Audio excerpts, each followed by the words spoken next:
What's up YouTube, it's Alex Combow here, owner, CEO, and graphic designer of Snowbound Apothecary. Today, this video is about sales. I know everybody loves videos on sales because sales is probably one of the most nerve-wracking positions that you're in. And before I start with my pan, I want to sell you guys on why you should watch this video. And it's only going to take one question.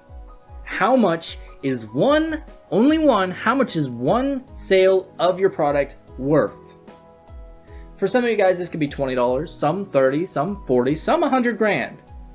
What I'm offering you in this video today, guys, is to be able to make at least one more sale. I guarantee you everything I'm going to tell you is going to give you the tools you need in your toolbox to make one more sale. So that means this could be that $20, $30, $40, or $100 grand video that you're watching right now. So without further ado, guys, let's get started.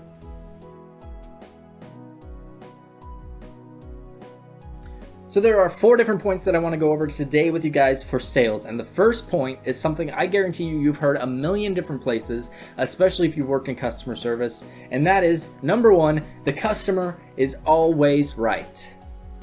I want you to realize that when you are selling to your customer, the customer is the most important part of the sale. Your prospect is who you should get to know more than anybody else.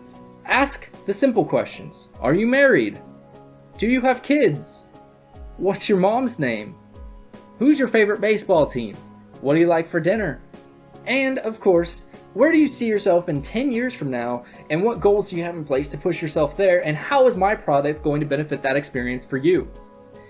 These sound like a lot of extra work, but what I'm offering you guys, what I want you guys to know is that your customer is not worth that $20 or $30 sale that you think he's worth. He's worth an infinite amount of money. This is both in money value and this is also in personal value. Getting to know your customers as far as money goes, they could bring in future prospects. Okay, Timmy could go over and tell Beth that he bought this $20,000 car from you, who he completely trusted. You gave him the perfect sales experience and you gave him the car of his dreams. He's going to go over and tell Beth, and Beth is going to buy from you a $30,000 car, and Beth is going to tell Johnny, and Johnny's going to buy only a $10,000 car from you, and Johnny's going to tell Bob and Bill and Sue, and this process is just going to keep expanding, all because you made one sale. Each and every prospect, client, customer, whatever word you want to use, is more important than anybody else. And you need to realize this, because this is what's going to take your sales prospect and just expand it to an entirely new level. Remember, your product is going to benefit your customer if he buys it more than it's going to benefit you if he buys it. This is important to know because this will train you to sell selflessly rather than sell selfishly. Okay? It's not about money, it's about making sure that your customer is happy. That's what this whole system is about. And you'll be able to sleep much better at night if you deliver a product to your customer and you make your customer happy. You'll be able to sleep much better at night, I promise you. Okay, the second thing I want to tell you guys about sales is no never really means no, unless they blatantly tell you to your face that I'm not interested, stop bothering me. No just means I need more information. Or it could mean, I don't think your product is worth what you're telling me your product is worth. So that means that if you get in the door by having that conversation with your client, you need to stay in that door and you need to keep having these conversations with your client, and you need to convince the client that the cost of your product is more than the price of your product. Okay, so what that means is that if you go out and you buy a $20,000 car instead of a $30,000 car, that's the price. The $20,000 and $30,000, that's the price. If you buy a $20,000 car, in 2 years, you have to make a $5 grand repair on the car, and you have to change all the tires, which is another grand, and then you have to change the brakes, which is another grand. Now all of a sudden you are at, let's say $27,000, and you bought that $30,000 instead, for the car, and you don't have to make any repairs on that at all within the first few years. So that means that the cost of the $20,000 car was actually $27,000, and the cost of the $30,000 car is still $30,000 because it's built better, it's built more solidly. These are the things that you want to convey over to your customers, okay? Because the cost is more important than the price. And remember, if you're selling to your customer and their budget is $20,000, but you have this car that is $25,000 that you think that your customer would like more because you've done your research on your customer, you've gotten to know them, you know everything about them, then all you're doing is you're selling them $5,000, not $25,000. You are selling the $5,000 that are above their budget because you already know that they're going to spend that $20,000. You just have to sell them $5,000. Okay, and point number 3, I'm going to read off my notes for this point. Excuse me while I lean over, because this comes straight from Zig Ziglar himself. And point number 3 is there are 5 reasons why your customers don't buy. That's right, a sub amount of numbers here. So the first reason why your customers don't buy is because they have no need for your product. Now, for those of you that are in car sales, or you're selling jewelry, or you're selling a house, you know that your customer is going to seek you out because they have that need. But for those of you guys that are basically cold calling random people on the streets, you need to know who has a need for your product and who doesn't have a need for your product. Okay, if you're trying to sell cookware on the side of the street and you're trying to sell it to basically someone who already has a much costlier and much nicer cookware, they're going to have no need for your product at all. So this is the first reason why they don't buy. And for these people, if they don't have a need, you need to either convince them that they do need your product because it's authentic, or it's a collector's edition, or you need to just move on to the next client and not spend all the time on this person, okay? And the second reason why your customers won't buy from you is they have no money for your product.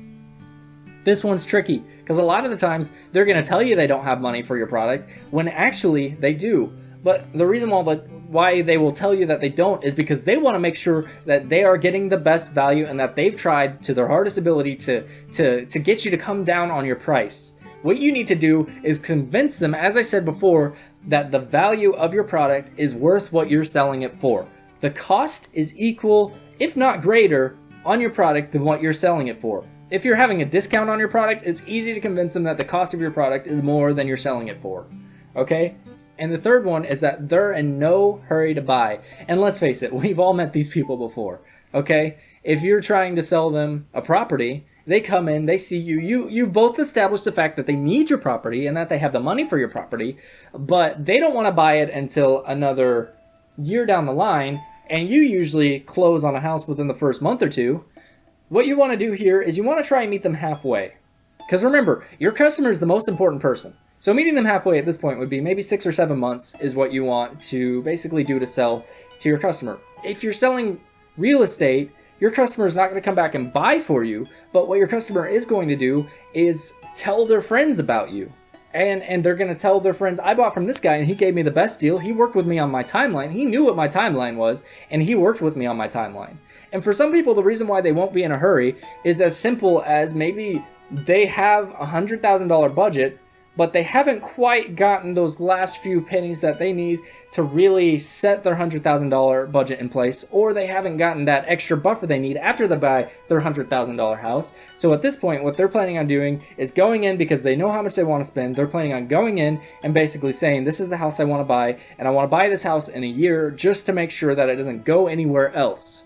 Okay? For these kind of people, me personally, I like to meet them halfway and work with them, because if you're not selling houses, if you're selling something else, the amount of products that they could buy from you for really meeting them halfway is amazing, because they understand that you understand and you respect them, and you're going to work with them. Okay? And this is great, because especially if they come back, and I mean, everybody has their flaws. I have my flaws. You have your flaws. Your prospect has their flaws. Your client has their flaws. When they come back, you already know what their flaws are, so you already know how to deal with them to the best, to what makes them the most comfortable. So it makes it easier for you to deal with them because you know what to expect.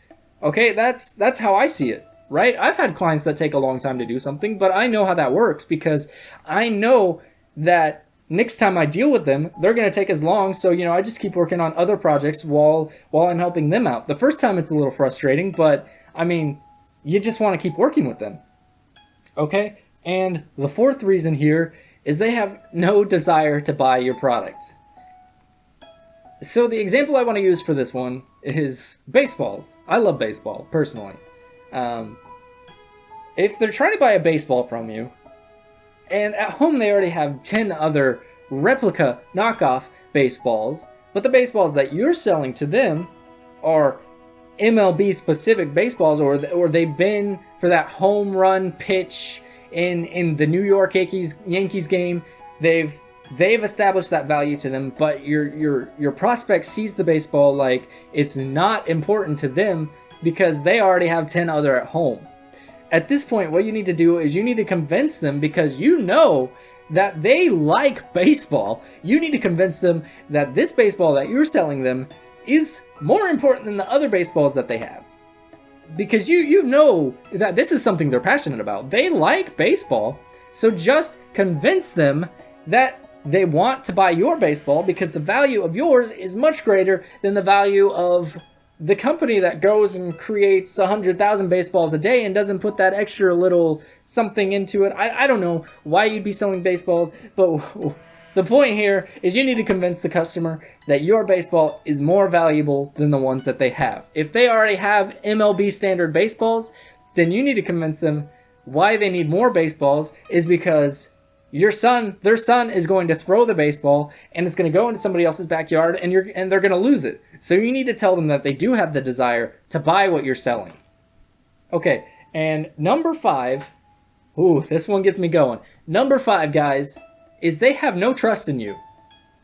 They do not trust you as a person. As a person, what you need to do is you need to always be positive. Never lie to your customers. You need to always be confident in your product. Always. If you do any sort of small white lie or lie by omission, your customer's out the door. He's gone. And if he's not gone, I guarantee you he won't be back to buy from you again, even if he buys from you this once. And he's not going to tell all his friends to go to Ray at the Toyota dealership because Ray gave me the best deal. He might buy from you, but that's it. That's where the line is drawn. He bought from you today. That's it. It's done. But more than likely, if you lie to your customers, they're going to walk out the door and you're not going to get any value from your customer. Remember, your customer is worth an infinite value. Your customer could be worth 2, 3, 4, 5, 6, 7 times worth what your product is actually worth. You need to see this so that you can give your customer the best experience every time. And this is why you need to build that client and salesman trust with your customer, okay? Not only do you want to learn about your customer, but tell them things about you, okay? My favorite baseball team is the Toronto Blue Jays. I like wearing Hawaiian shirts. I'm obsessed with astronomy. Tell your customers these things. He'll get an experience. He'll get a feel of how you are as a person. And when you know how somebody is as a person, you're more likely to return to them because you understand that they're a person. They're not perfect. They're a person just like you. And a salesman, if you talk to them on that level, then they will trust you and they'll come back to you. But obviously, your customer is more important in the sale than you are. Your customer is the most important individual in that sale.